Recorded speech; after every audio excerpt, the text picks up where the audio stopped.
Fala, galerinha linda do meu coração.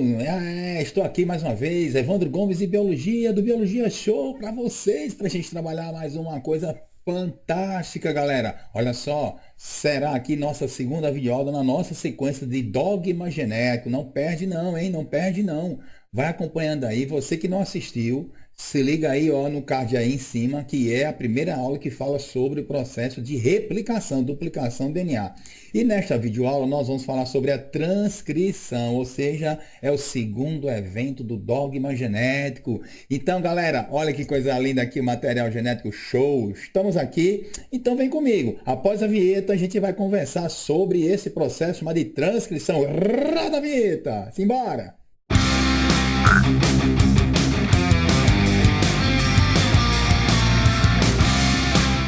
E aí, galera, rodou a vinheta, vem comigo, vem comigo. Aquela dúvida que todo mundo tem em relação à questão do DNA, do RNA, como é que é? Então, é um dos processos mais complexos que nós temos aqui. E você vem comigo exatamente neste momento aqui, ó, pra gente conversar e falar muito sobre esse rapaz. Então, tá aqui, galera, vamos falar sobre transcrição, galera. Como é esse processo de transcrição? Gente, presta atenção. Existem alguns eventos que a gente precisa ter muito cuidado na hora de falar de transcrição. Primeiro, o processo aqui divide-se em três etapas. Nós temos um processo de iniciação, a necessidade de um reconhecimento enzimático. Nós vamos ver esse reconhecimento, onde se dá e por que tem que acontecer. Depois nós vamos ter, após esse reconhecimento enzimático dentro da molécula de DNA, nós vamos ter o alongamento, ou seja, a formação do RNA, e a gente vai conversar sobre esta formação do RNA, como é que se dá. E aí vem a terminalização, o término do processo de transcrição. Esse término, essa terminalização, como é que é, Evandro? Para onde é que vai esse RNA? Lembrando vocês que nós vamos falar de três RNAs, tá? Nós temos o mensageiro, o transportador e o ribossômico. Então vamos dar ênfase e principalmente à essência do RNA mensageiro. Não podemos esquecer que esse processo de transcrição também é um processo que ocorre dentro do núcleo, assim como a replicação, galera. E é também no sentido 5 linha, 3 linha. Só reforçando aí, se você está esquecido, repito, vai num cardzinho deixado lá agora há pouco para vocês. Quando a gente pega aqui sentido 5 linha, 3 linha, não esqueça o que é esse 5, o que é esse 3. Aquela ligaçãozinha fosfodiéster. Se liga, aquela ligaçãozinha fosfodiéster do carbono 3 e do carbono 5 dos nucleotídeos daquela fita. Lembrem-se, o RNA é fita simples, mas eu tenho ali uma fosfodiéster ligando. O que é que não vai existir no RNA, pessoal? A ligação de hidrogênio, porque a ligação de hidrogênio ela é realizada pela DNA ligase, tá certo? Então, a DNA ligase é responsável pela formação da ponte de hidrogênio, da ligação de hidrogênio, isso na molécula de DNA. Aqui não, galera. Aqui nós vamos ter exatamente o seguinte, uma fita, então vai ser a fosfodiéster 5,3. E toda fita, todo RNA que vai ser produzido, ele vai ser produzido sempre nesse sentido, até mesmo por uma questão de coerência enzimática e também por gasto, né, gente? Vamos falar daqui a pouco. Como eu falei para vocês agora há pouco, nós temos três tipos de RNAs. E cada RNA desse é produzido de acordo com um tipo de enzima específico. Então, para isso, pessoal, precisamos da ação de três RNAs polimerases. Exatamente isso. Nós temos RNA polimerase 1, RNA polimerase 2 e RNA polimerase 3. A polimerase 1, galera, presta atenção, ela está ligada diretamente aqui à formação dos ribossomos. Esses caras, tá? Lembrando, importante, que tem uma coisinha lá no núcleo, você vai acompanhar também, precisa acompanhar nosso linkzinho que fala sobre citologia, vai na playlist de citologia, que a gente fala sobre nucleolo, onde se dá a formação dos RNAs ribossômicos, tá? Esses caras são responsáveis pela união, isso, galera, pela união entre os benditos aminoácidos. Eles vão realizar a ligação peptídica, tá? Temos aqui a polimerase 2. A gente pode dizer que a polimerase 2 seria a enzima das mais importantes, se não a mais importante, porque ela é que vai, na verdade, que transcrever a informação do DNA. Então, todas aquelas sequências, vamos dizer assim, sequências codificadoras para produzir a proteína, essas sequências, elas são exatamente, vamos dizer assim, transcritas para o mensageiro, daí o nome mensageiro. Ele é considerado o RNA mais longo, né, que nós temos aí, até mesmo porque a partir dele nós vamos ter a formação exatamente de que? Das sequências que vamos ter gênicas para produzir aquela proteína. E nós temos a polimerase 3. Polimerase 3 é responsável pela formação dos RNAs em termos de tamanho, são os menores, mas não assim os menos importantes, porque esses caras são os caras que são responsáveis pelo transporte, aí vem o RNA de transporte e o transportador dos aminoácidos para que ocorra o processo de tradução, que é o nosso próximo evento na nossa próxima aula. Então você tem que assistir essa até o final. Sim, não se esquecer de jeito nenhum de se inscrever no nosso canal, tá? E vamos dispersar essa galerinha aí para entender bem como é que funciona essa transição. Então vamos lá. Para vocês terem uma noção básica para a gente começar aqui, ó, vou riscar aqui para vocês, para a gente brincar um pouquinho. Galera, então presta atenção. Vejam. Então, só para ter uma noção, veja aqui que eu tenho a sequência 5 linhas, tá? E eu vou ter aqui a sequência, obviamente, lá no final do outro lado, a sequência 3 linhas. Do mesmo jeito que eu vou ter 3 linhas e lá do outro lado vou ter 5 linhas. Então, 5 linhas, 3 linhas, 3 linhas, 5 linhas. Detalhe é o seguinte, galera. Você que assistiu a primeira videoaula sobre replicação sabe que são formadas bolhas de replicação, ou seja, tem várias aberturas ao longo do DNA. No caso aqui do RNA, pessoal, nós vamos ter as bolhas de transcrição. Aí vem uma diferença, um detalhe importante. Eu vou pegar aqui, essa aqui representa uma bolha de transcrição. Qual é a condição aqui? Primeiro, nós temos um evento, olha assim, o nosso RNA está sendo formado e ele vai ser formado exatamente sempre no sentido o quê? 5 linhas, 3 linhas. Tá? Então, nós vamos ter a formação desse cara no sentido 5 linhas, 3 linhas. Beleza? Muito bem. Então, o que é que vai acontecer primeiro para a gente entender bem isso daqui? Essas bolhas de replicação, isso é um ponto muito importante para a gente analisar, galera, tá certo? Então, assim, para você entender isso, fiquem atentos. E aí eu digo assim, ó, venha aqui comigo para tio Evandro, vou chamar a atenção de vocês para a gente conversar. Se liga. Na bolha de replicação é uma coisa, porque na bolha de replicação nós vamos ter várias bolhas, elas vão abrir, por isso o processo bidirecional. Na bolha de transcrição, a molécula ela não vai abrir toda, então ela vai abrir algumas partes. Naquela bolha de replicação, veja bem, eu vou ter o processo de transcrição acontecendo em apenas uma das fitas. Eu não tenho processo de transcrição simultâneo, ou seja, nas duas fitas, naquele mesmo momento, naquela mesma bolha. Não, Evandro, não. Por quê? Primeiro, um gasto energético altíssimo. Segundo, indisponibilidade de enzimas para tal processo. Então, para ter um processo de transcrição correto, sem defeitos, sem erros, para que eu tenha possibilidade de ter correção dentro lá do núcleo ainda, esse processo que foi exatamente estudado, por isso é uma condição dogmática, né? Isso não vai mudar, salvo alguma alteração genética, claro. Eu vou ter esse processo aí ou seja, acontecendo exatamente em uma das fitas. Se liga nisso aí, galera. Não nas duas simultâneas. Aí vem a pergunta, ô Evandro, eu posso ter esse processo acontecendo nas duas fitas? Pode, só que em bolhas de transcrição diferentes, tá, galera? Então, ó, se liga aqui, vamos voltar para cá. Em bolhas de transcrição, bolhas diferentes, pelo amor de Deus, não na mesma bolha de transcrição. Então, esse primeiro evento para a gente analisar e ver como é que funciona isso. Então, só para a gente ter uma noção básica como é que funciona. Vamos ver agora a ação, né? Todo o processo de ação, como é que tem a ação enzimática. Então, olha só. Primeira coisa, vocês lembram que eu falei que é necessário para que tenhamos o processo, tá, de transcrição, o reconhecimento, ou seja, a iniciação. Mas reconhecimento de quê, Evandro? Aí vamos lá, a chamada RNA polimerase. Galera, nós vamos falar na polimerase. Veja, eu falei na 1, na 2 e na 3, perfeito? Então vamos falar na polimerase 2, que é a responsável pela produção, tá certo? De quê? Do RNA mensageiro. Então o que acontece? Vamos lá, se liga. Evandro, como é que essa bendita vai ser reconhecida, a RNA polimerase? Aí, galera, vamos tentar analisar o seguinte. Pronto, temos aqui um esqueminha show para você entender. Primeiro, galera, nós temos aqui um complexo proteico enzimático de transcrição. Evidentemente, para o ensino médio, não é interessante a gente trabalhar esse complexo.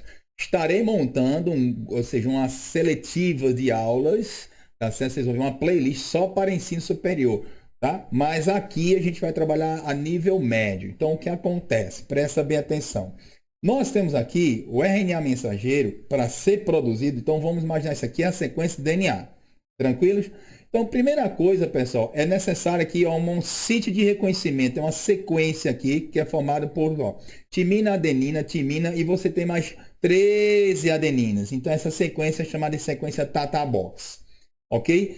Essa sequência Tata Box, quando a gente começa a analisar, Ivan, o que é essa sequência Tata Box? Essa sequência Tata Box é uma sequência que você tem no DNA, lembrando, isso aqui é no DNA, e essa sequência aqui é interessante, que é chamada de quê? De região promotor. Então, nós temos aqui a região promotor. Beleza?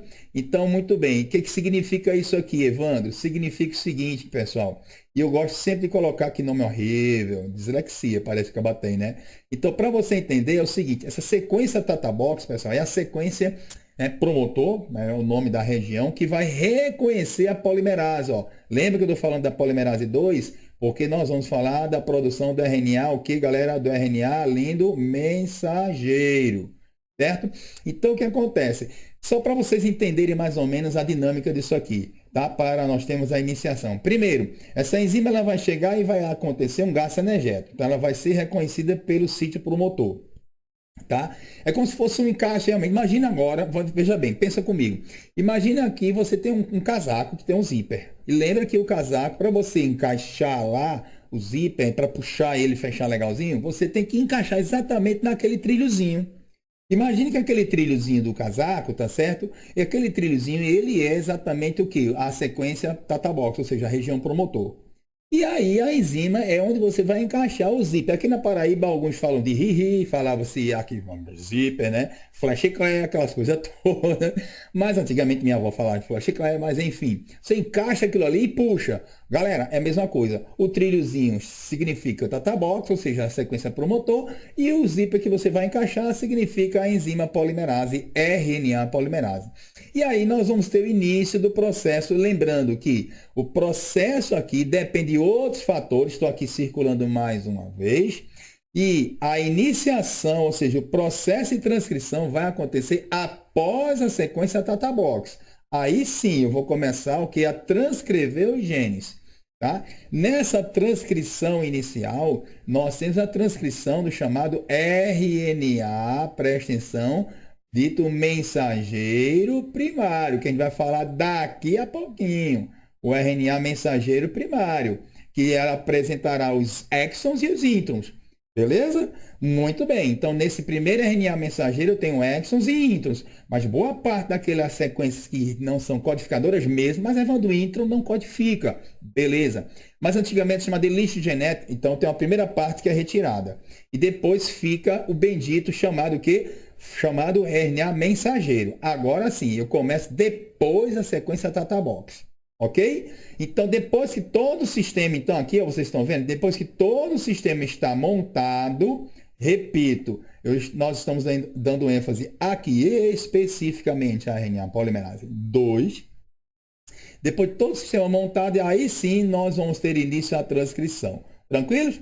Agora, tem um outro detalhe importante que isso já caiu, por exemplo, em concurso da própria FUVEST. Veja bem, nós temos alguns termos também interessantes aqui. Por exemplo, operon, promotor, promotores, como é que é isso aqui, Evandro? Vamos lá. O que é esse termo operon? Vamos lá. O termo operon, galera, que é um termo importante aqui para a gente entender. Veja bem, em procariotos, lembre-se que esses caras têm aqui, por exemplo, nas bactérias, um cromossomozinho, né? Então, varia de acordo com a bactéria, a quantidade de genes ali. Mas vamos lá. Em procariotos, você tem um promotor, tá? que vai codificar vários genes. Claro, eu preciso de um processo extremamente rápido e também não há necessidade de uma condição seletiva tão grande, tá? Então, aqui para o procarioto, você tem um promotor, tá certo? Para vários genes. E isso nós chamamos de operon. Quando eu pego em eucariotos, então entra aqui nosso caso, enfim, a maioria dos organismos aí, principalmente os pluricelulares, nós vamos ter o quê? Cada gene que vai ser, obviamente, codificado, ele vai ser codificado a partir de uma sequência promotor específica. Ou seja, eu tenho um promotor para um gene X. Então, vocês estão analisando aqui dessa forma que no nosso DNA tem várias situações, ok? Onde você vai ter centenas, porque nós temos 30 mil genes aproximadamente. Então, nós teríamos 30 mil regiões promotoras aproximadamente para cada gene. E isso falando de DNA humano. Beleza? E aí a gente não analisa a condição de operon. Aqui eu tenho um operon no caso dos procariotos. Beleza? Ou seja, é um promotor, vários genes. E aqui, no caso, ele vai operacionalizar um processo aqui de várias formações gênicas. No caso aqui do ser humano e eucarioto, não. É uma situação diferente, beleza? Então vamos lá, galera, para analisar essa questão aqui, vamos passar para cá. Transcrição, tem o splicing alternativo, né? Alguns chamam de splicing, outros de splicing, não importa. Primeiro, vocês lembram que eu falei que tem a formação do RNA mensageiro primário. E o que é esse splicing? Vamos lá. Galera, presta bem atenção no splicing show. Gente, é o seguinte, ó, aí vem um ponto fantástico do negócio.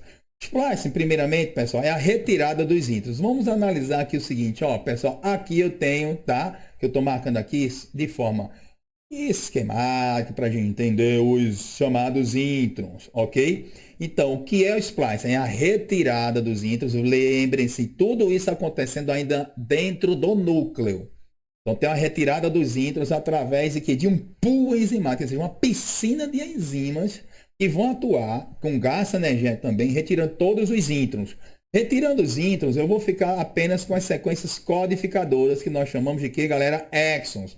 Então, veja aqui, ó, eu tenho exons, onde eu vou ter o quê? Aí vem RNA mensageiro primário. Vocês estão vendo aqui que eu tenho um RNA mensageiro primário. Então, o que é que vai acontecer aqui? No RNA mensageiro primário, eu vou ter exons e introns, como vocês estão vendo aqui, exons e introns no mensageiro primário. Beleza? O que é que o splicing vai fazer? Vai retirar todas essas sequências. Então, ele tira todas essas sequências, ficando apenas o que, galera? Exons. Então, vão ficar apenas sequências exons. Ok, o que é que vai acontecer? Aí existe aí uma coisa chamada splicing alternativo. O que é o splicing alternativo? É o que se tem hoje de conhecimento. Hoje não é tão bem hoje, né? Estamos em 2020, pandemia aí, todo mundo em casa estudando, mas aí a gente sabe que tem outra situação. O splicing alternativo, aí é a alternativa mesmo. Como é que funciona? No splicing alternativo, tiraram todos os introns, formou-se o RNA mensageiro secundário, só que aí vem a diferença, galera. Lembrando, esse secundário é esse cara que vai sair do núcleo para realizar a síntese proteica onde, galera? Lá no citoplasma, na região citosólica, certo? No citosol. Então vejam o que está acontecendo no splice alternativo. Eu vou ter, veja aí vem a condição que de uma mesma condição gênica, olha só, eu tenho vários genes, ó, 1, 2, 3, 4, 5, e eles vão apresentar arranjos diferentes para produzir proteínas diferentes a partir aqui dos mesmos genes, dos mesmos exons, e aí esse tipo de splice, de retirada de introns, eu rearranjando de forma diferente, galera, eu vou ter exatamente o que? Proteínas distintas. Então eu posso ter uma variabilidade de proteínas a partir de mesmos genes, só que eles vão o quê? Arranjando, rearranjando, graças a este processo de retirada de introns e um rearranjo desses nossos exons que estão sendo aí liberados. Lembrando, mais uma vez, que esse processo ocorre onde, galera? No citosol. Que processo de tradução? Pois é o mensageiro secundário que vai participar da tradução. Eita, galera! Fechou ou não fechou aí? Tá tranquilo ou tá tranquilo? Então, meu povo lindo, maravilhoso. Eu acho que deu para entender legal aí, né? Ficou tranquilo? Nosso DNA show aqui, belezinha, ó, lindo. Galera, então aqui, ó, show de bola. Espero que vocês tenham gostado dessa aula. Faz um comentário show aí, diz alguma coisa aí, se gostou, se não gostou. Se tem algum tópico interessante que vocês queiram ver, né, que é para a gente falar aqui, esclarecer. E não esqueça também de acompanhar também nosso canal aí, se inscrevendo nele. Beleza, galera? Beijo no coração, galera, e até a próxima, se Deus quiser. Valeu, povo. Tchau, tchau.